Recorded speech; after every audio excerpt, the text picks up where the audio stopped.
Let's talk about Starbucks. It's a coffee and prepared foods retailer with stores predominantly in the USA, Europe and China. China, very important. I've visited some of those stores in Beijing and elsewhere, and I can tell you they run the model very well, and it's a premium brand with the, what is that fish lady on the front? That's, and I just want to show, we actually got, I think, is it Howard's?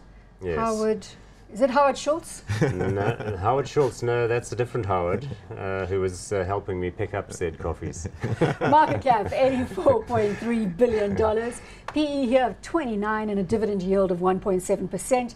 By comparison, there is the Starbucks share price graph, and I mean by comparison to McDonald's. Yeah, so Starbucks, I think, for me, is kind of the premier coffee. It's kind of like what Apple is to tech, is what Starbucks is to coffee. And they sell at premium prices. It's obviously the place to be seen, for one, but they also make an excellent coffee. And you couldn't go wrong by investing into habit-forming businesses. And of course, Paul didn't want to share his coffees this morning. Thanks for that. Guzzled them all. Guzzled. What, a litre? But I did buy some beans, so I'll give you the beans. Well, you can take the beans. Yeah, these are from Ethiopia, and that's not grinder. unimportant because this line of extras in the Starbucks context is also a big money spinner. And sustainable sourcing, I'm sure, featuring into the Starbucks line. So the concept of it, of course, formed in Seattle, and that's where they have this expansion into the reserve roasteries. Really what Nesan says is correct. They're trying to go premium. But remember, I mean, you heard it here first. I think coffee is going to be very big with humanity. Look, it's not bad for you. Which is a huge thing. It is an antioxidant. And as a result, it's a bit of a stimulant as well, but it's not banned and accordingly not too addictive and so on and so forth. And I also get very comforted by the fact that Adrian Gore has a number of espressos on a daily basis. Of course, so he's even the CEO your medical of aid Discovery. company wants you to be incentivized by even getting more coffees. So I think that's why it's great. It's got the potential for premiumization. So that's where people pay this extra margin for the product that they specifically like when they go to the stores.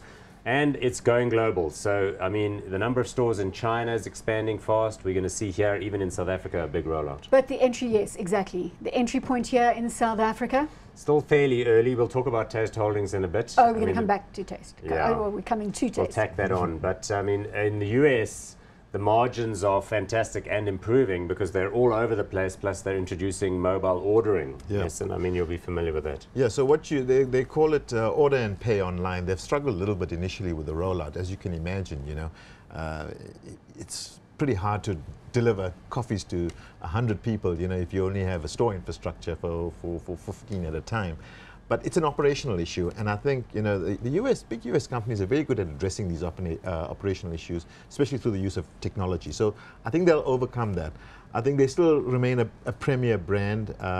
From a company perspective, it may look expensive, on a high PE and a low dividend yield, but it'll grow into these earnings. And let's talk about China, because that, the ability to grow into a 1.4 billion strong population and brand is very important in China.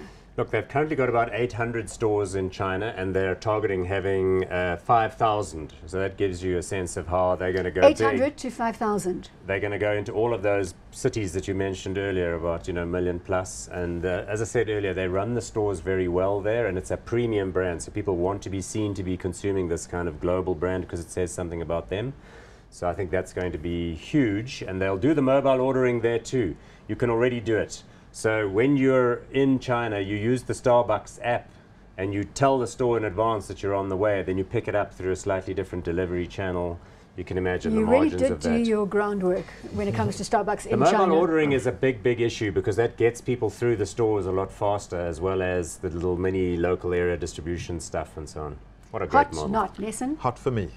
Hot, we own this one. Yep, we own it in the portfolio and we're definitely hot on it.